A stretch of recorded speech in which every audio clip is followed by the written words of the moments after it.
A very good morning to all our viewers. Welcome to the third episode of our health and wellness show, Health Platter over High Tea. I'm your host, Dr. Anshu Asri, and today we will be talking about a very sweet but silent killer. Yes, you have guessed it right, diabetes mellitus. Interestingly but alarmingly, India leads the world with the highest number of cases of diabetes. That is, diabetic patients are highest in number in comparison to the world, and hence India has been called as the diabetic capital of the world. To discuss the when, how and why of this issue together, we have today with us Dr. Yugendra Gupta, who is who's a very renowned cardiologist and diabetologist, and practicing right now as a physician consultant with Sehgal Neo Hospital, Multi-Speciality Hospital, Mirabai, and also was the former HOD of Bhagwan Mahavir Hospital, Mirabai. Sir, we welcome you to this show. Thanks very much. We also have with us our own guidance and counselor, Ms. Divya Chawla. She is a very pleasing, soft-spoken, empathetic personality, and who actually heals the disturbed souls with her words of wisdom and guidance. Welcome to you too on this show. Dr. Yugendra, why do you think India has been given this dubious distinction of being the diabetic capital of the world? The reason is that the number of patients of diabetes in India are much higher than anywhere in the other countries. This is because of our poor lifestyles, lack of exercise, poor eating habits, and because of obesity which we are facing. I think Dr. Gupta is absolutely right. There are cases of obesity which are increasing day by day. Our lifestyle is becoming poorer, and instead of leading a lifestyle which is ordered, we are leading a lifestyle which is disordered.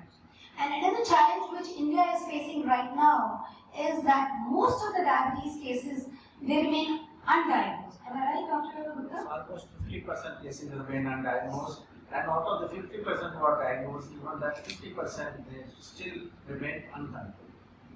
Right. Even if they are diagnosed because some apprehension about the disease or because of lack of awareness, they do not take their medications properly or do not follow their lifestyle properly, because of which the complications of diabetes they come up.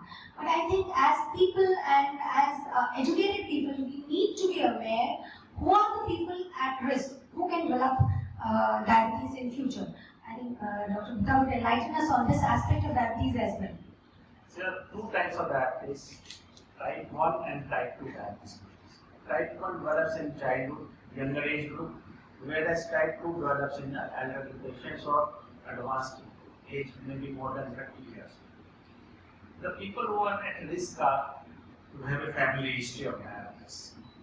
And those, second is the one who are lifestyle, as mentioned before, obesity and sedentary habits. And these are the main factors. Plus, there are many other things involved in diabetes, like viral infection of the pancreas may be there, or genetic predisposition. So, these all parameters, they work together to lead to diabetes. There is no direct inheritance of diabetes as such, but it is the mode of life, the difference of lack of exercise, etc., and obesity, and familial predisposition.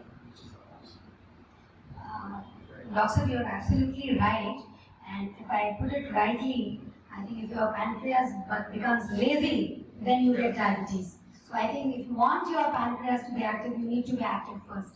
You have to give up your sedentary lifestyle. We have to revive, in fact, the offline culture. We are almost online always. We are not playing games anymore. We are not going outside. We are sedentary. So we have to revive our offline culture and work towards prevention of diabetes. But I think a more important question is that once you have diabetes, how do you manage it? Once you diagnose a patient with diabetes, it depends on that whether it is type 1 or type 2 diabetes. The type 1 patient, because the total lack of insulin, the patient needs insulin therapy from the beginning. Type 2 is basically because of the, as I said, poor lifestyle. This patient first treatment is a lifestyle modification, which involves active lifestyle and healthy eating habits. Then the oral drugs are available, like metformin, sulfonylureas. There are so many classes of drugs are there, GLP receptor agonists, which help in the management of diabetes. And if it is not controlled or duration of diabetes is prolonged for many years, then the beta cells they get exhausted. The patient may take insulin even in type 2 diabetes. I just remember something from Hindu mythology. It states that आपको आपके कर्मों का फल मिलता है. तो कर्म in Hindi, as they say, and if you convert it into English, it is deeds. ठीक है? So if I talk in context to diabetes, D in deeds would stand for diet. If you follow a healthy diet, you will be probably able to prevent or delay diabetes for a long time. E would stand for exercise. If you exercise, if you don't lead a sedentary lifestyle, then again you are one step towards prevention of diabetes. And the next E, which is very important, you need to be educated. You need to be aware that this is a silent killer, this can affect me. If I lead a sedentary lifestyle, if I don't eat properly, if I don't eat healthy. And the last D is drugs. As Dr. Gupta rightly said, medicines need to be taken at the right time, in the right manner, if you're diagnosed with diabetes. And I think both of you would agree with me that there is an alarming surge in the number of diabetic cases amongst children and adolescents. So my next question would be to Dr. Divya, Ms. Divya. Ms. Divya, what do you think, since the children they spend a lot of time in the school has a lot of responsibility as far as this aspect of health is concerned. So what are the steps that a school should take so that children do not get diabetes at an early age? I think education plays a very important role in transforming what children are doing. And I think we as educators have a very major responsibility on our shoulders. And if I talk about our school, we have already been doing a lot of things to inculcate healthy habits amongst children. If we talk about our school canteen, we are following a very healthy menu. For every day, we have different things, and we always ensure that children are taking healthy food items. Not only in school, but at home also. We have been taking sessions with children. I am taking sessions, plus ma'am is also there taking sessions with the children. Teaching them how they can adapt to healthy lifestyles. And we are not only working with the children, we are also trying to target the community. We are spreading awareness amongst the community. We are conducting rallies, and children are very keen to spread the message which they are getting towards the community. And I think apart from all these things, we have to make our children we have to engage them more in physical activities, because nowadays we are seeing a lot of dependence on technology. If technology has pros, it has cons also. So we have to be very, very particular that they are not being healthy in school but at home also.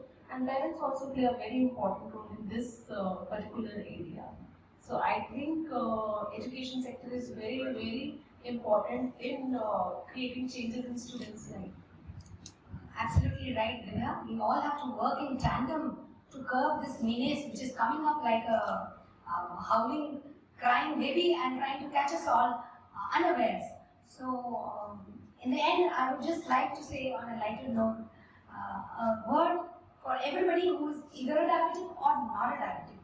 Just remember that you are very sweet as it is, so you don't need to sugarcoat yourself more. Just keep moving, and only then you will be able to have a healthier and happier life. And with this, I end this show, and thank you and happy viewing.